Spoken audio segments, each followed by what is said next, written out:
cette nouvelle information ne risque pas de faire taire les rumeurs.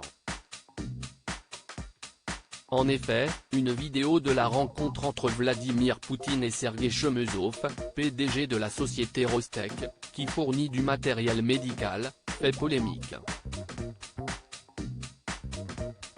On y voit ainsi le président russe bafouillé, l'air hébété et le visage gonflé.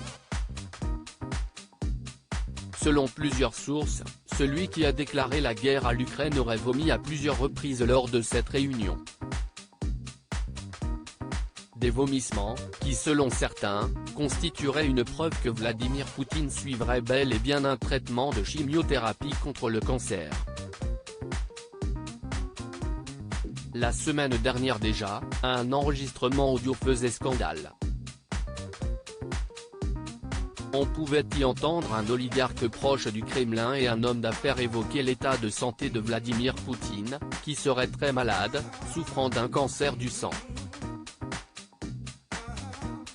Si les autorités russes réfutent en bloc ces thèses, les dernières apparitions publiques du président russe renforcent au contraire ces rumeurs.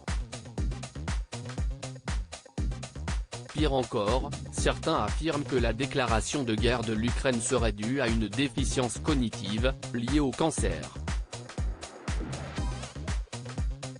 Vladimir Poutine suivrait un traitement aux stéroïdes. Les rumeurs sur l'état de santé de Vladimir Poutine vont donc bon train.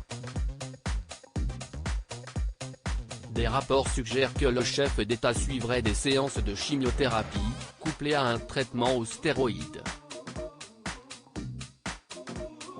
D'autres documents font état de la maladie de Parkinson.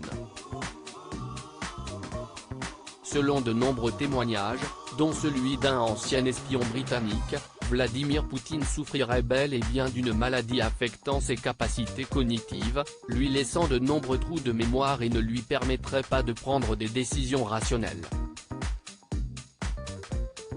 Mais il sera bien difficile d'avoir le fin mot de l'histoire, puisque les autorités du Kremlin martèlent que le président russe est en parfaite santé.